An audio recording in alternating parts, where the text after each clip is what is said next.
একটি আদর্শ শহরে রাস্তার পরিমাণ থাকা উচিত 25%, 25 ভাগ। আমাদের এই শহরের রাস্তার পরিমাণ মাত্র 7 ভাগ, এবং এই শহরের এই রাস্তায় আপনার মোটরাইজড ভেহিকেল চলে, তারপরে ম্যানুয়ালি অপারেটেড রিক্সা চলে, ইদানিং হিউজ পরিমাণ অটোরিক্সা চলতেছে। গত গভর্নমেন্টের সময় অটোরিক্সাকে অনুমতি দেওয়ার কারণে হু হু করে অটোরিক্সার সংখ্যা বৃদ্ধি পাচ্ছে, এবং এই অটোরিক্সার সংখ্যা যদি রোধ করা না যায়, অচিরেই আপনারা এরূপ একটি ঢাকা শহর পাবেন যেখানে আপনি আপনার বাসা থেকে বেরোলেই আর কোনো মুভমেন্টের সুযোগ থাকবে না। ম্যানুয়ালি অপারেটেড রিক্সার যে সাইজ, যে আকার, অটোরিক্সার আকার ম্যানুয়ালি অপারেটেড রিক্সার চেয়ে প্রায় দ্বিগুণ। আমার রাস্তার স্পেস অত্যন্ত সীমিত, এই সীমিত স্পেস অটোরিক্সা দখল করে নেবে এবং মানুষের মুভমেন্ট একদম বন্ধ হয়ে যাবে। তাই সদাশয় সরকারের সাথে আমি এই বিষয়টি আলাপ করেছি এবং একটি ব্যবস্থাপনার মধ্যে আনার জন্য অনুরোধ করেছি। ঢাকা শহরের ট্রাফিক ব্যবস্থাপনা অত্যন্ত বিশৃঙ্খল অবস্থায়। যারা রাস্তা ব্যবহার করেন ওনারা ট্রাফিক আইন মানতে চান না, অন্যদিকে হকাররা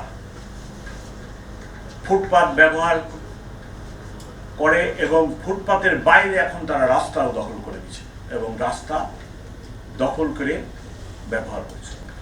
এরূপ অবস্থায় ট্রাফিক ব্যবস্থাপনা অত্যন্ত জটিল হয়ে পড়েছে।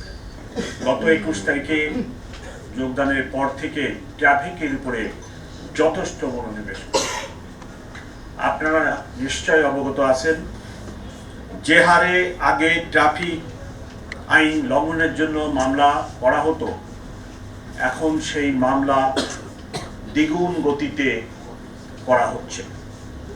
এটার অর্থ এই নয় যে আমি একজন tax collector or VAT collector মামলা করে আমি রেভিনিউ কালেকশন করতেছি, সেটা আমার উদ্দেশ্য নয়। আমার উদ্দেশ্য ট্রাফিক ব্যবস্থাপনাকে একটা শৃঙ্খলার মধ্যে নিয়ে আসা। এমনকি ফুটপাতের উপরে মোটরসাইকেল উঠায়, যেখানে ঢাকাবাসী হাঁটে, সেই হাঁটার পথেও যখন ট্রাফিক কনজেশন হয় মোটরসাইকেল উঠে ওনারা ফুটপাত দিয়ে মোটরসাইকেল চালিয়ে আগে যেতে চান। এইরূপ একটি অবস্থার মধ্যে আপনাদের এবং সকল ঢাকাবাসীর সহযোগিতা ছাড়া আপনার ট্রাফিক ব্যবস্থার কোনো উন্নতি হবে না। এই জন্য ঢাকাবাসীর কাছে আমি বিনীতভাবে সহযোগিতা কামনা করি। টাকা পয়সা এবং রাস্তাঘাট স্ট্রাকচারের পরিবর্তন ছাড়াও অনেকগুলি ব্যবস্থা আছে যেগুলো করলে আমাদের রাস্তার শৃঙ্খলা ফিরে আসবে। ট্রাফিকের এই অব্যবস্থা থেকে উত্তরণের জন্য যিনারা রাস্তা ব্যবহার করেন তাদেরকে অবশ্যই ট্রাফিকের আইন কানুন মেনে চলতে হবে। মেনে চললে যে পরিমাণ যানজট হচ্ছে এটা অনেকটা লাঘব করা সম্ভব হবে। স্কুলের এবং কলেজের সময় স্কুল কলেজের সঙ্গে ব্যাপক আকারে যানজট লাগে। ঢাকাবাসীর কাছে আমার অনুরোধ, আপনার বাচ্চা স্কুল কলেজে যদি যায়, আপনার বাসা যদি ভাড়া হয় বা অন্যত্র যদি আপনার বাসা হয়, নিজের বাসা হয়, আপনি স্কুল এবং কলেজের কাছে আপনার বাসা ভাড়া দেন। আপনি ওয়াকিং ডিস্টেন্সের ভিতরে বসবাস করার চেষ্টা করেন, আপনি যাতে আপনার বাচ্চাকে হেঁটে স্কুলে বা কলেজে দিয়ে যান।